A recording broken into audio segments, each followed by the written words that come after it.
Hello learners, today's topic is heat engine cycle. This is the 15th module of the course Thermodynamics and its applications. We welcome you for this video lecture session. I am Subhashish Maji, professor in Mechanical Engineering of School of Engineering and Technology. Today's topic is heat engine cycle. After listening to this video lecture, you will be able to understand the concept of heat engine. You will be able to explain Carnot heat engine. You will be able to know direct and reversed heat engine, and you will also be able to solve some numericals related to heat engine. Heat engine. Many thermodynamics experts prefer to define heat engine as a continuously operating thermodynamic system across the boundary of which there are only heat and work interactions. However, the concept of heat engine does not put a restriction on the directions of heat and work transfer. Thus, a refrigerator and a heat pump cycle in which the heat and work interactions are in opposite directions are also called heat engines. Direct heat engine and reversed heat engine are the two terms generally used to distinguish between the work producing and work absorbing cycles. First, let us start with the direct heat engine. A heat engine which delivers work by receiving heat from a high temperature reservoir and rejecting heat to a low temperature reservoir is called direct heat engine. A reservoir is a system at constant temperature. Accordingly, the steam power plant and the closed cycle gas turbine power plant are direct heat engine. Reversed heat engine. A heat engine which transfers heat from a low temperature reservoir to a high temperature reservoir is called reversed heat engine. Accordingly, the refrigerator and the heat pump are reversed heat engine. Now let us see the symbolic representation of heat engine. You see the diagram for direct heat engine, that is on the left side of the diagram. Here you see the engine receives heat Q1 from a high temperature reservoir whose temperature is T1. In the engine process, we get work as an output, and Q2 is the heat rejecting at the low temperature reservoirs whose temperature is T2. But obviously, the temperature of the hot reservoirs T1 is greater than the temperature of the low temperature reservoir, we call it sink. So T1 is greater than T2. But for reverse heat engine, we are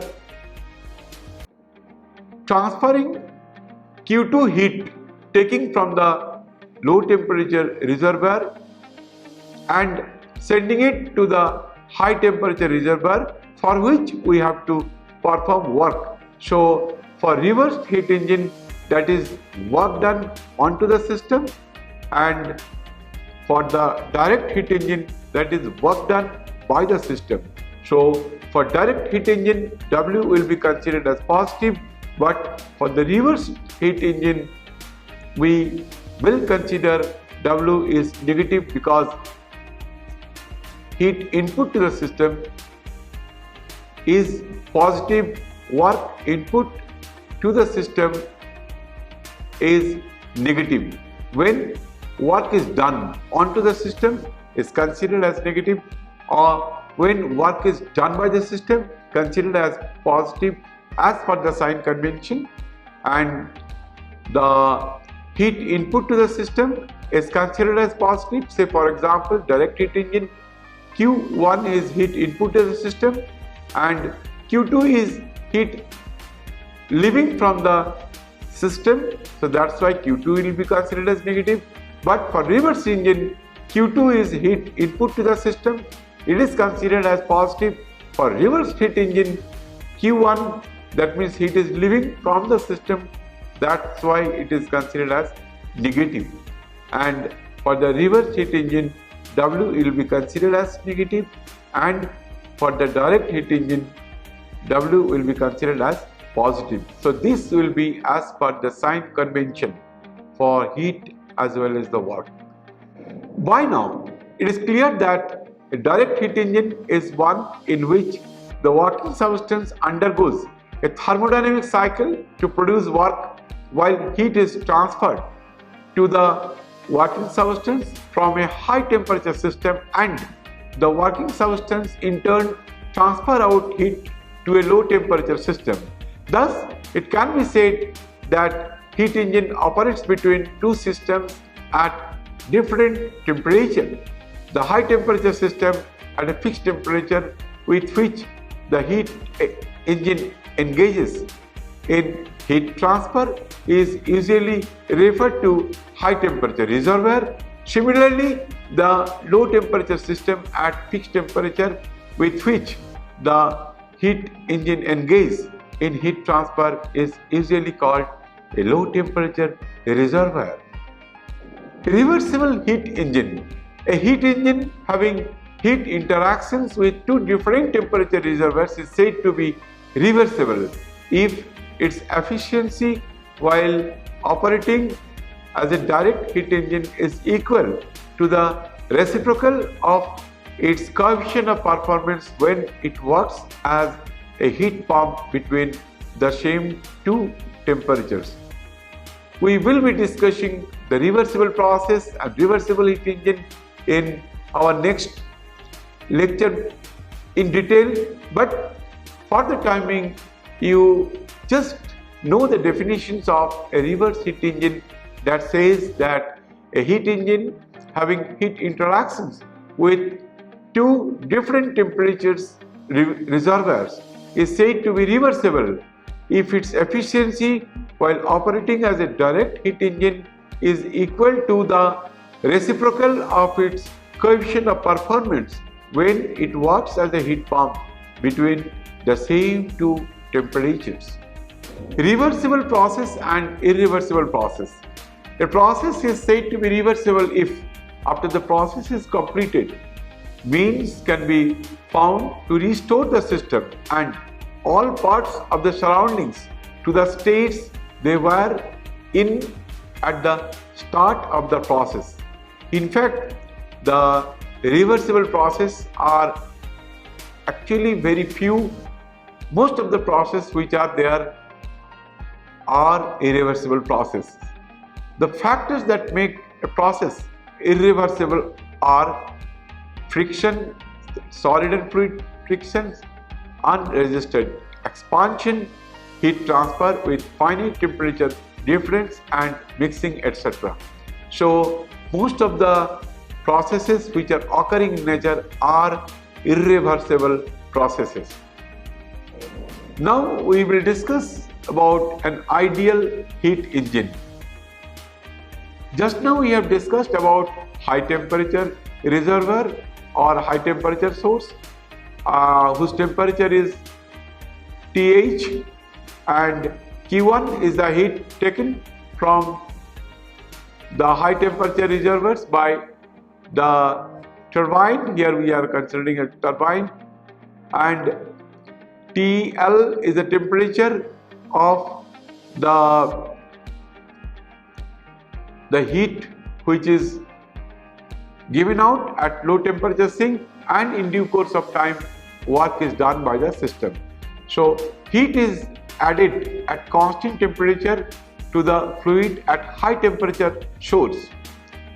the fluid flows through an expansion device where work is done, and the temperature of the fluid falls from TH to TL. Heat is then rejected at constant temperature at the low temperature reservoirs. So here Q1 is the heat taken from the high temperature reservoirs. It is passing through an expansion devices, and W is the work done by the system. After that, the Q2 is the heat rejected to the low temperature sink, and whose temperature is TL. So TH is greater than TL.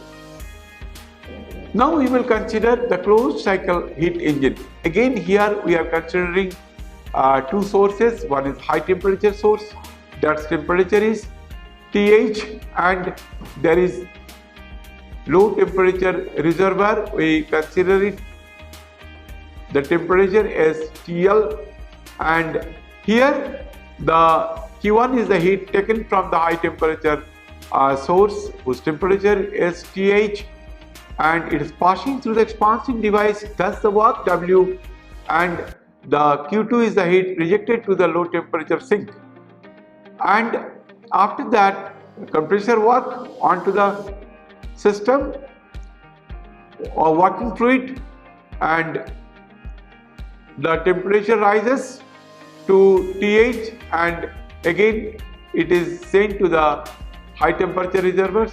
From there again heat is taken out and passing through the expansion device, does work W, and TL is the temperature of the heat which is thrown out to the low temperature sink. Again there is the compressor work W onto the system, so that temperature will rise to TH, and again it is completing the cycle. The cycle in the previous slide is known as open cycle. The closed cycle here has four stages: isothermal heat addition, adiabatic expansion, isothermal heat removal, and adiabatic completion. Isothermal means constant temperature, adiabatic means perfectly insulated. No heat will flow from the system to the surroundings for an adiabatic process. The cycle above are examples of the Carnot engine. The cycle so far we have just explained is the examples of Carnot engine. In the Carnot cycle, all processes are reversible. In a Carnot engine, the maximum work that can be done, and hence the efficiency of an ideal engine, depends on the temperature TH and TL. The efficiency of the Carnot engine is given by that efficiency is equal to work done by heat input. So that efficiency will come out to be 1 minus T2 by T1. The temperature is in the Kelvin and absolute scale, and efficiency is called the Carnot efficiency. The Carnot engine represents the theoretical limit and is not a practical engine. The main limitation of the Carnot engine are the processes in all four stages are reversible. For this to be the case, they must all take place infinitely slowly. The work extracted on expansion is equal to the work required for compression. So, no net work is extracted. A practical heat engine has a lower efficiency than a Carnot engine, but can make more effective use of the energy in the hot fluid. Practical heat engines include the Rankine cycle, basis of steam engines in power stations, Otto and diesel cycles, internal combustion engine, gas turbine. These have lower efficiencies than the Carnot cycle but permit useful work to be extracted. The Rankine cycle.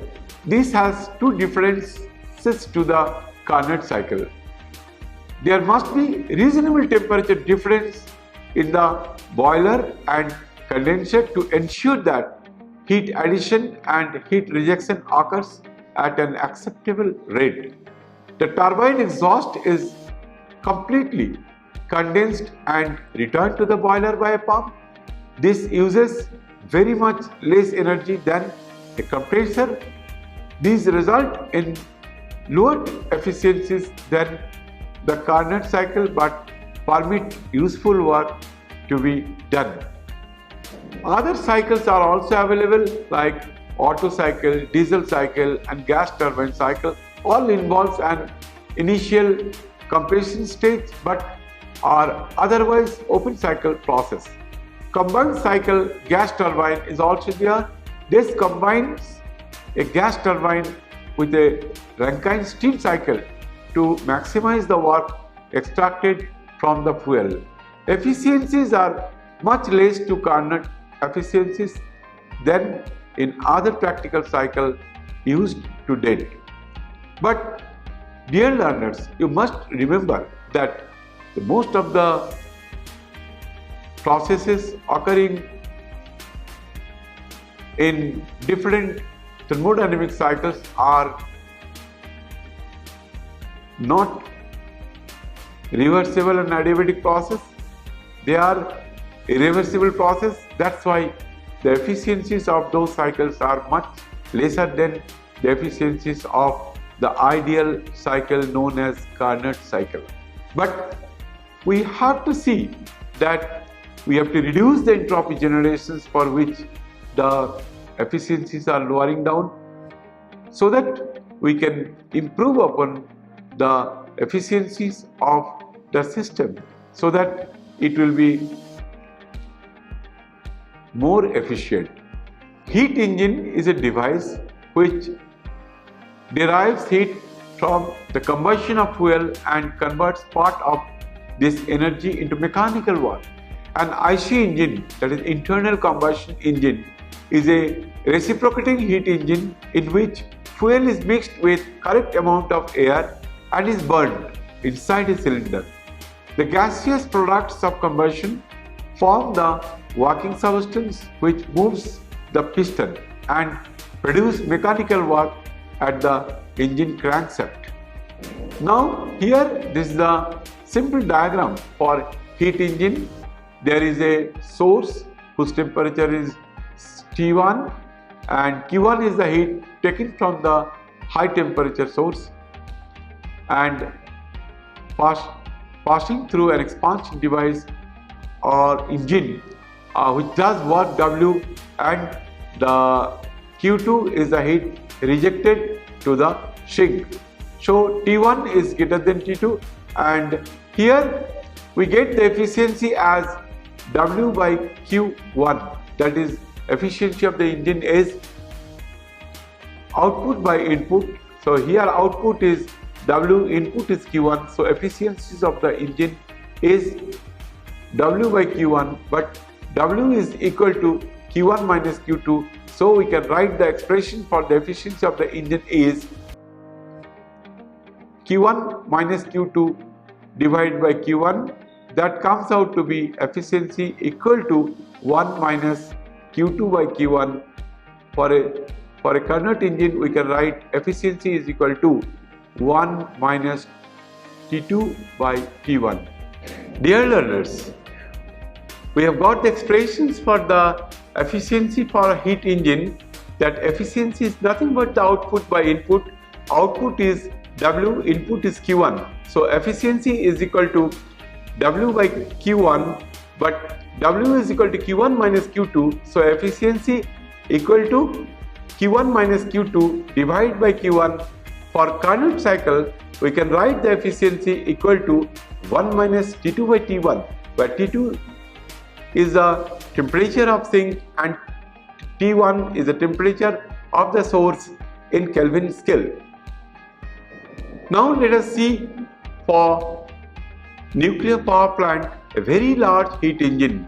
Here there is a nuclear reactor where fission reaction is taking place, and for the fission reactions tremendous heat is evolved, and that heat is utilized for converting water into high pressure, high temperature steam. That high temperature and high pressure steam is entering into the turbine.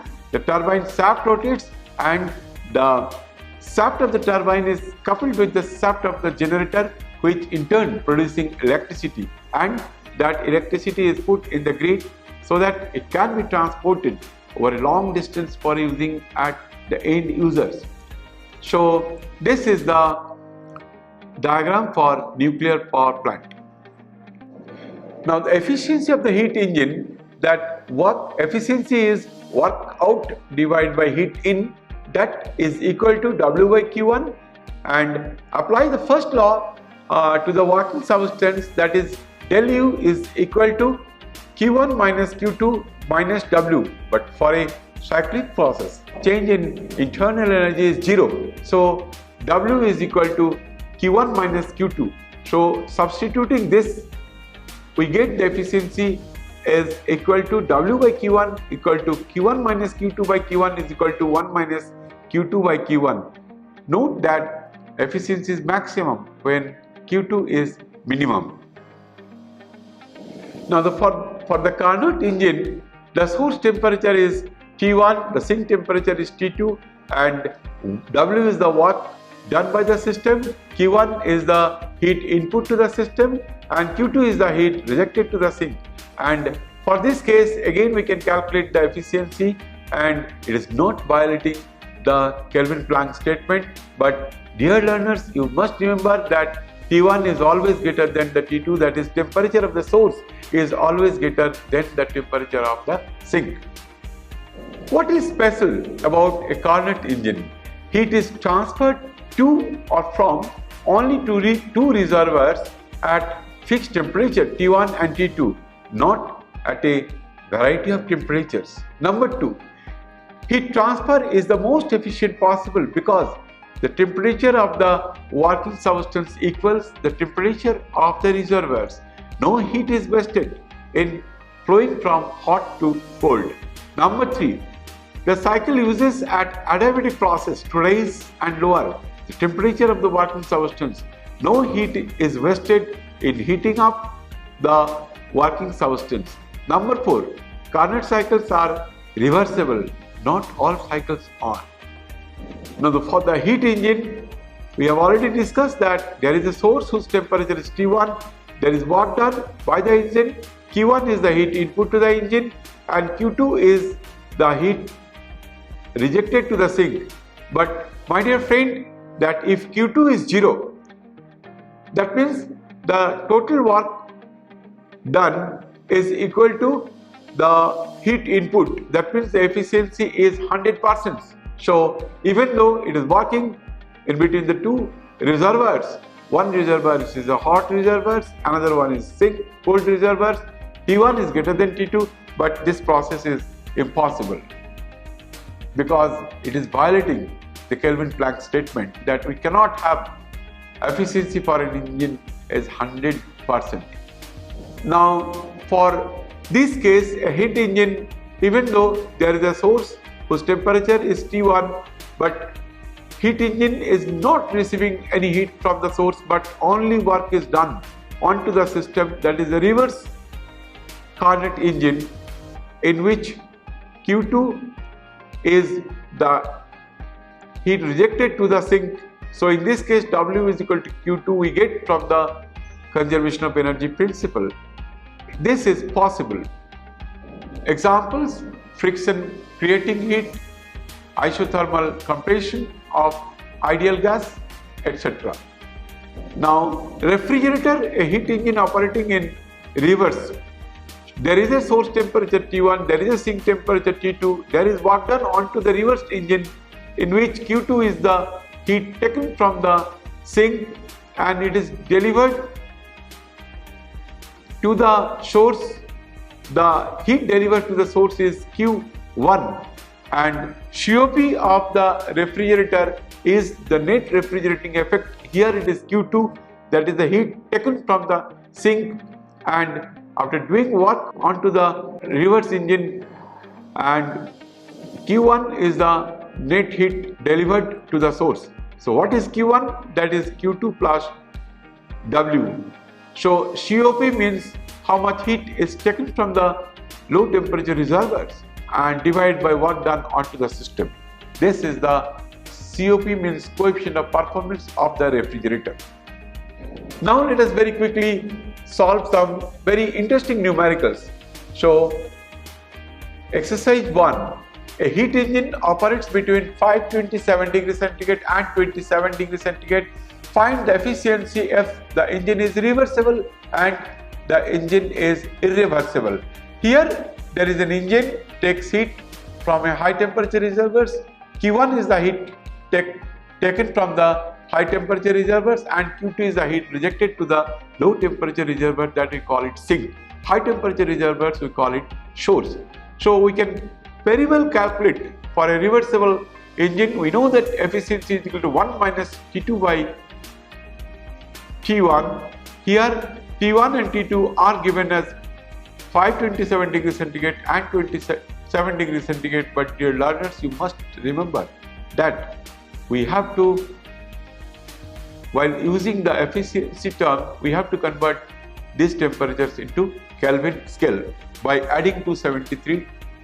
Now, efficiency of the reverse engine, we know very well that is equal to 1 minus T2 by T1, but T2 is given as 27 degrees centigrade. We convert into Kelvin scale, that comes out to be 300 Kelvin, and T1 will be 800 Kelvin. So the efficiency will be 0.625 or 62.5%. But for irreversible process cannot be evaluated because its value is definitely less than 62.5%, because we get maximum efficiency for reversible engine, but if the engine is irreversible, the efficiency has to be less than the efficiency of the reversible engine, which works in between the two reservoirs. There is a second exercise, that is exercise 2. A reversible heat engine operating between two reservoirs T1 and T2 has efficiencies of 70%. A manufacturer of heat engine claims that he has designed an engine which, when operating between the above two temperatures, develops 80 kJ work when supplied with 100 kJ of heat from the reservoirs T1. Evaluate the validity of his claim. So initially there is a given that the efficiency of the reversible heat engine is 70%. That is the maximum efficiency one can achieve. But in this case, he is telling that he is getting work as an output, that is 80 kJ, and input is 100 kJ. So efficiency is 80 divided by 100, that is 80%. But his claimed efficiency is more than the efficiency of reversible heat engine, that is impossible. So the solution is the efficiency of the engine is 0.8, which is greater than the maximum efficiency of 0.70, that is 70%, and hence the manufacturer's claim has to be definitely false. Dear learners, let us summarize our discussions. We have discussed the concept of heat engine, we have discussed the Carnot heat engine, we have discussed the direct and reverse heat engine, we have also discussed about the numerical related to heat engine. So for today it is over, so we will bring some new topics in our next lectures. So by that time, thank you very much. We will meet again for the next video lecture session soon.